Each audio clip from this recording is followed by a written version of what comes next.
शपथविधी सांभळीए। ओके।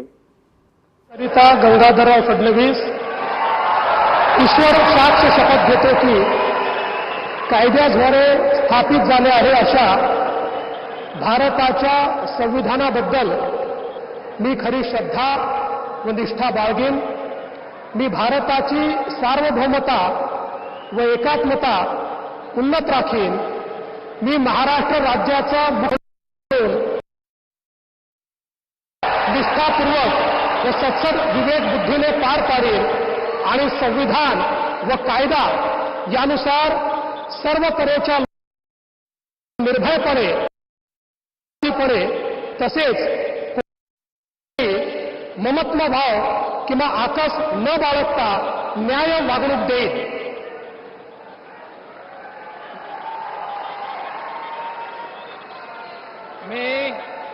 मी देवेंद्र सरिता गंगाधरराव फडणवीस ईश्वर साक्ष शपथ घेतो की महाराष्ट्र राज्याचा मुख्यमंत्री म्हणून माझ्या विचारार्थ आणली जाईल किंवा मला ज्ञात होईल अशी कोणतीही बाब असा मुख्यमंत्री म्हणून माझी कामे यथायोग्य पार पाडण्यासाठी आवश्यक असेल ते खेरीज करून एरवी मी कोणत्याही व्यक्तीला किंवा व्यक्तींना प्रत्यक्षपणे व अप्रत्यक्षपणे कळवणार नाही किंवा त्यांच्याकडे उघड करणार नाही।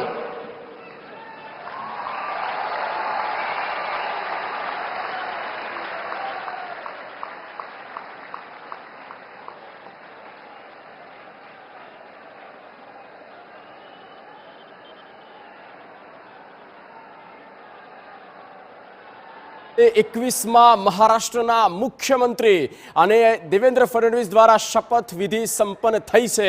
આ ઓથ સેરેમનીમાં તેમણે પ્રતિજ્ઞા લીધી છે, સંવૈધાનિક પ્રક્રિયા જે છે તે, અને હવે સિગ્નેચર તેઓ કરી રહ્યા છે કોન્સ્ટિટ્યુશન પર, અને આ પ્રક્રિયા હવે તેમના તરફથી પૂર્ણ થઈ છે। એટલે હવે કહી શકાય કે 21મા મુખ્યમંત્રી બની ચૂક્યા છે મહારાષ્ટ્રના દેવેન્દ્ર ફડણવીસ। ત્રીજી વખત આ મુખ્યમંત્રી પદ તેઓએ સંભાળતા અને છેલ્લા 2014 થી 2019નો જે તેમનો 5 વર્ષનો કાર્યકાળ રહ્યો છે તેમના અનુભવ અને તેમના અનુભવના આધારે તેમનું નામ આગળ નક્કી કરવામાં આવ્યું અને તેમના નામ પર અંતે મહોર ધારાસભ્ય દળની બેઠકમાં, અને હવે તેઓ આ આવનારા 5 વર્ષ માટે મહારાષ્ટ્રના ઉત્થાન માટે, મહારાષ્ટ્રના વિકાસ માટે થઈને કામ કરશે।